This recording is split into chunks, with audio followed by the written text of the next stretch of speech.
Жылдыз Жумагулова учурда Бишкек шаарынын 1-ма райондук сотунда судья болуп эмгектенет. Судьялардын статусу жөнүндө мыйзамга ылайык судьялар кеңешинин сунушу боюнча 2020-жылы судьялардын штаттык саны өзгөргөнүнө байланыштуу Бишкек шаарынын сотторуна 27 судья которулган. Анын ичине 25-и өлкөбүздүн Чүй, Талас, Нарын, Ысык көл, Жалал Абад облустарынан келишкен. Жылдыз Жумагулова 2016-жылы Талас облустук сотунун судьясы болуп дайындалып, 4 жыл иштеген соң 1-май райондук сотуна которулган. Анын пикиринде судья шаарда гана эмес, аймактарда дагы иштеп, эки жактын практикасын көрүшү керек. Негизи аймактарда иштегенде көбүнчө жер маселелери боюнча талаштар каралат эмеспи? Ал эми Бишкек шаарында болсо ар түрдүү категориядагы иштер каралат. Көбүнчө бүтүмдөр боюнча аларды жараксыз деп табуу боюнча ошондой эле юридикалык жактардын ортосундагы ар түрдүү талаштар каралат. Мындай иштерди кароодо албетте которулуп келген судья чоң тажрыйба алат экен деп эсептейм. Судьяларды ротациялоо өзүнүн оң жыйынтыгын берет деп эсептейм. Биринчиден судьяларды ротациялоо жанагы кызыкчылыктардын кагылышына бөгөт коет деп эсептейм. Албетте бул ошондой эле элдин сот системасына, судьяларга, негизи эле сот тутумуна болгон ишенимин кайтарууга жол берет деп эсептейм. Ушул жылдын 4-мартында Садыр Жапаров судьялардын 12-чи курултайында сөз сүйлөп, акыркы жылдары жергиликтүү судьяларды тандоодо аймактык тең салмактуулукка таптакыр көңүл бурулбай калганын айтып, ротация жүргүзүү керектигин белгилеген. Соттордун азыркы курамдарын талдап көрсөм, көбү өзү туулуп өскөн аймактарга дайындалып, судьялык кызматты аткарып келе жатышыптыр. Ансыз келгенсип бир эле орунда ондогон жылдар бою отуруп калган судьялар бар экен.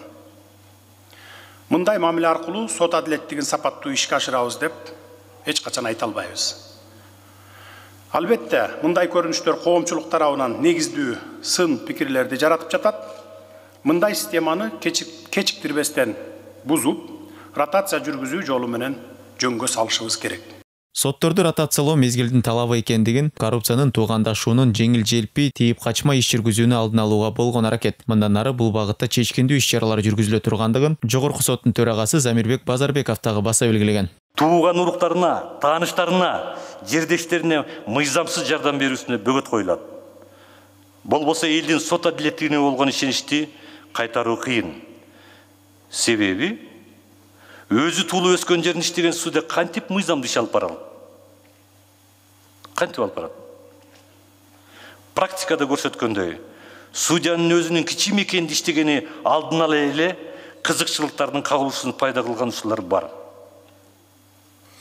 Бар, бул факт это.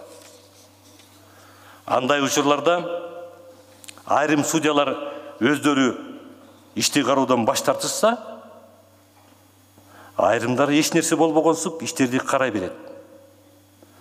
Андай болбош керек. Андыктан аткарыла турган иштер өтө көп, талаптар өтө күчтүү, ал эми ойлонуп отурууга убакыт жок.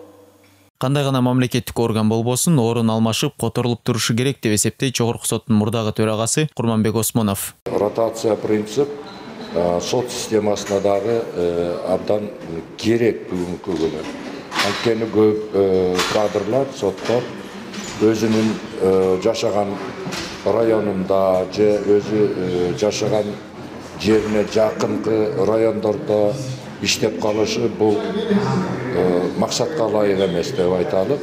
Максатка ылайык эмес, ошон үчүн баягы объективдүү калыс, баягы жердештердин, туугандардын таасиринен алысыраак болуш үчүн башка райондордо, башка региондордо иштегени туруз болот деген ойдомун. Сот адилеттигинин ачык айкындыгын жогорулатуу, судьялардын статусун жана көз карансыздыгын, кепилдиктерин бекемдөө, сот өндүрүшүнүн процессуалдык жана материалдык укук ченемдерин оптималдаштыруу, мунун баары абдан маанилүү экени айтылат. Сотторду ротациялоо менен сот тутуму чечкиндүү реформаларга бел байлаганын көрсөтөт.